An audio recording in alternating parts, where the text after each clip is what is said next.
games are complicated.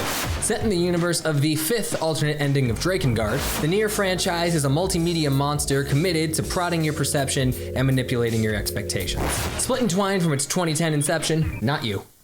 The first entry in the series offered two alternate tellings of its narrative, with Nier Replicant on the PlayStation 3 and Nier Gestalt on the Xbox 360. But just to add to the confusion, only Gestalt was served to Western audiences on both consoles, citing concerns from Square Enix that us Americans were, and I quote, sick and tired of these dang soft boys. Despite middling reviews, the games garnered a cult following that included the entirety of Platinum Games, and thanks to their persistence, Square Enix begrudgingly financed a sequel, with series creator Yoko Taro returning to lead the new team, thus birthing 2017's Nier Automata, widely regarded as an instant classic.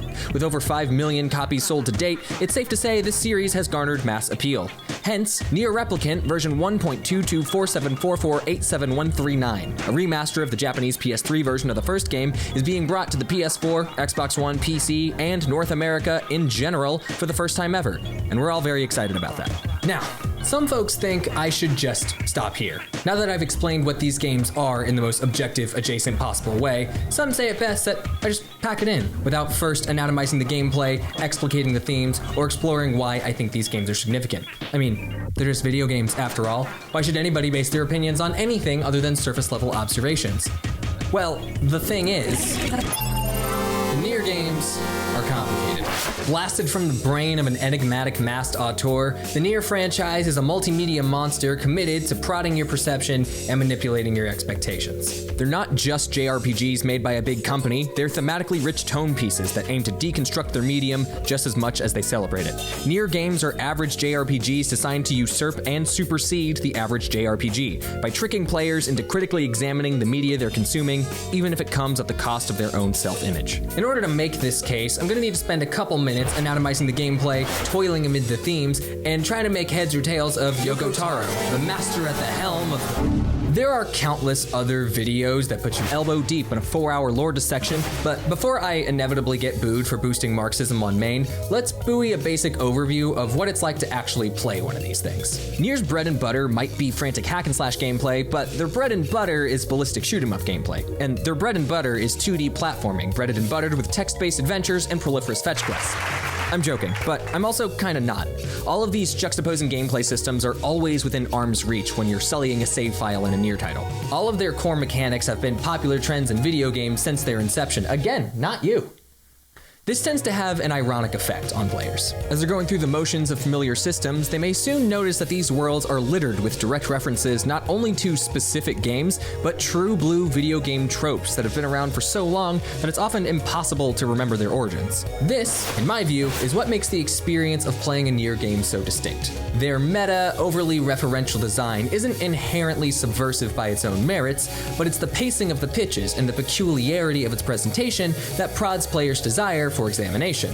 And if you think about it, that's all art really is. It's one big, multicultural, multi-generational collaborative effort between parties who may have never met and may not share the same goals, tastes, or philosophy. And that very artistic abstraction is, in my view, central to the theming of Nier.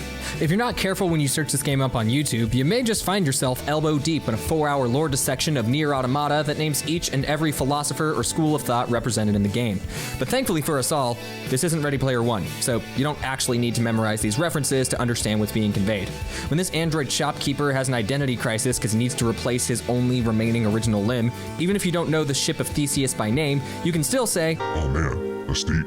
All of this is to say, if you were to ask a certain non-binary video producer what they think the most pervasive theme of the Nier franchise is, they would probably tell you that that theme would be class solidarity. That's right, we're boosting Marxism on main, baby. You're fired! Ha ha ha! Right to work state. Now yes, these games all deal with loss, grief, tribalism, and many other dark themes, but these motifs are all supplementary to the convergence of existential and material futility in a militarized capitalist society.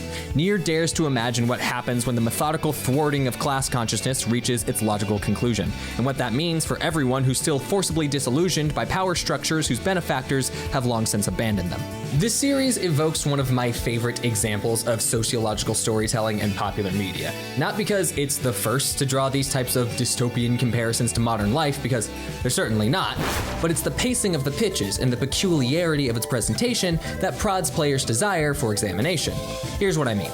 This franchise is known for its dense lore and multiple endings, but in the same breath, Nier Replicant and Nier Automata take place thousands of years apart from one another, making their tie-ins mostly superfluous. And if that weren't enough, the fifth alternate ending of Drakengard is literally a joke ending. This was obviously done on purpose by enigmatic masked auteur Yoko Taro, and I don't think it's all that difficult to deduce why. He wants you to know that the convoluted lore and surface-level details don't actually matter all that much. So who exactly is Yoko Taro? Why, he's the funny mask man. Starting off as a background designer for Namco, Taro worked his way through various sects of the industry, occasionally stopping to get drunk and sad, until eventually gaining notoriety for his work on Drakengard and its sequels, which he famously didn't want to do because he thought they sucked and the games industry is depressing. Taro has been known to express frustration with his team and himself for not sufficiently challenging the form, and could not be bothered to care if the giant company that employs him turns a profit on his work.